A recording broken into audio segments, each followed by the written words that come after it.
अस्सलाम वालेकुम।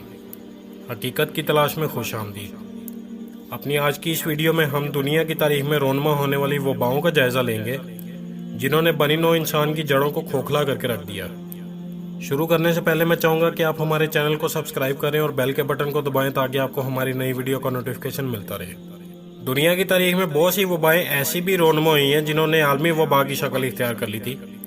Classical history में इब्ने हजर की वबाओं से मुतल्लिक मालूमात और खिदमात दुनिया आज भी मानती है। क्लासिकल हिस्ट्री की तकरीबन हर किताब में एक या एक से ज़ायद वबाओं का जिक्र आता है। मिसाल के तौर पर सन 218 हिजरी में एक वबा ने मिस्र को मुतासिर किया। पूरे मिस्र में कोई एक भी घर ऐसा नहीं था जिसका फ़र्द इस वबा से मुतासिर न हुआ हो।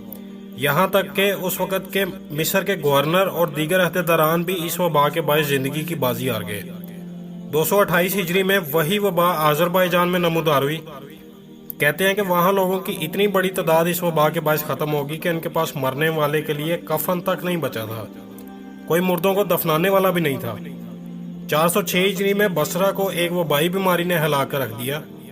वो वबा इतनी मोहलक और ख़तरनाक थी कि देखते ही देखते बसरा के कब्रिस्तानों में जगह ख़त्म हो गई। यहाँ तक कि लोग मुर्दों को सड़कों और खुले आसमान तले रखने पर मजबूर हो गए।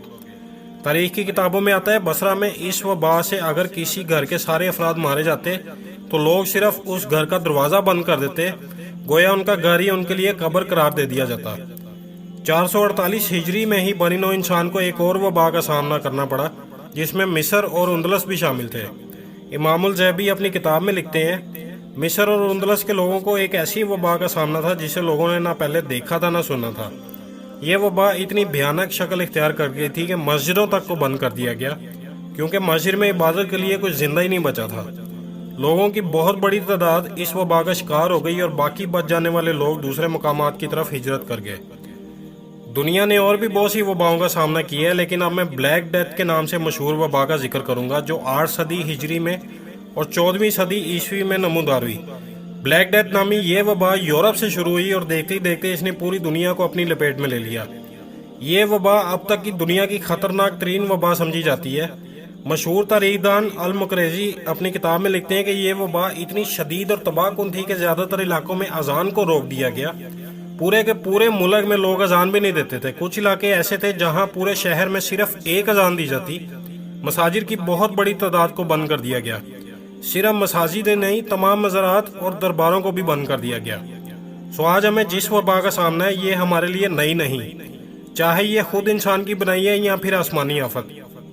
इस वबा ने पहली तमाम वबाओं से ज़्यादा तेज़ी से दुनिया को अपनी लपेट में लिया है, लेकिन इस बार फ़र्क ये है कि हम पहले से बहुत सी एहतियातों से वाकिफ़ थे। पहले वबाओं में लोगों को इस वक्त वबा या बीमारी की समझ आती थी जब वो अपनी इंतहा को पहुँच चुकी होती थी। आज हम पहले से ज़्यादा एहतियात बरत रहे हैं। लॉकडाउन इसी एहतियात का हिस्सा है। क्या मसाजिद को बंद करने से बेहतर नहीं कि नमाजियों की तादाद को मस्जिद में कम किया जाए? क्या अल्लाह ताला ने सिर्फ मस्जिद में अदा की कई नमाज को कबूल करना है? इस्लामी तारीख में मसाजिद को बंद करने के वाक़यात रोनुमा हुए हैं, लेकिन आज से पहले इतने बड़े पैमाने पर लॉकडाउन और कर्फ्यू की ज़रूरत पहले नहीं पड़ी। आज से 600 साल पहले की आबादी और अब की आबादी में ज़मीन आसमान का फ़र्क है। पहले और आज के वसाइल में बहुत बड़ा फ़र्क है। अगर आम अवाम ने अपने रवैये को ना बदला तो फिर तारीख पिछली वबाओं को भूल जाएगी। 833 हिजरी में वबा ही की बदौलत इब्ने हजर की 3 बेटियां इंतकाल कर गई। यह मिस्र में सुल्तान अशरफ का दौर था। अपनी बेटियों की जुदाई से निडाल इब्ने हजर ने 400 सफ़ात पर मुश्तमिल एक किताब लिख डाली जिसमें उन्होंने मुख्तलिफ वबाई बीमारियों के फैलने की वजूहात, उनका इलाज, एहतियात और अहादीस वगैरह को बयान किया। ये किताब आज के दौर में अपना मुनफरिद मुकाम रखती है, लेकिन हम क्या कर रहे हैं? एक आलम दीन कौम के गुनाह बयान करते हुए अल्लाह ताला से माफ़ी मांगता है तो दूसरी तरफ गुलाम जहन रखने वाले कुछ लोग उस आलम दीन से माफ़ी का मुतालबा कर रहे हैं कि हमारी करतूतें बयान ना करो। क्या आज के दौर में एक भी इंसान कुरान पाक हाथ में उठाकर ये दावा कर सकता है कि उसकी कमाई का 100% हलाल ज़राए से हासिल किया गया है या उसने सारी ज़िंदगी में झूठ नहीं बोला?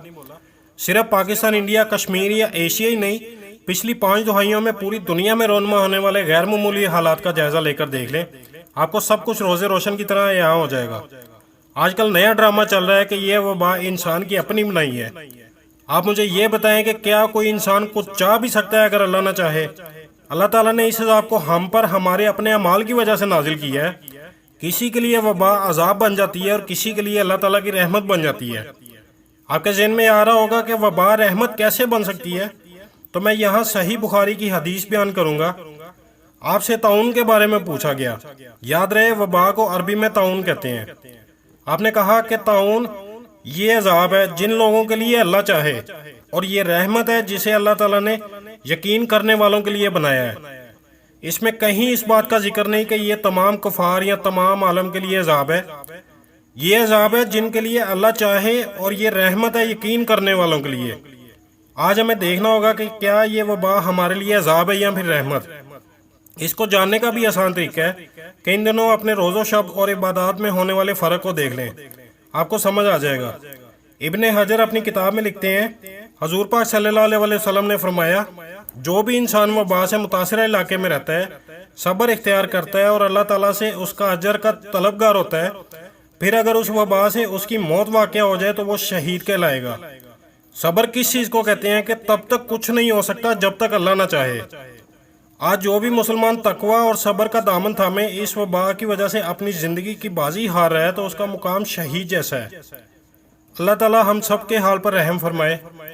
اللہ حافظ۔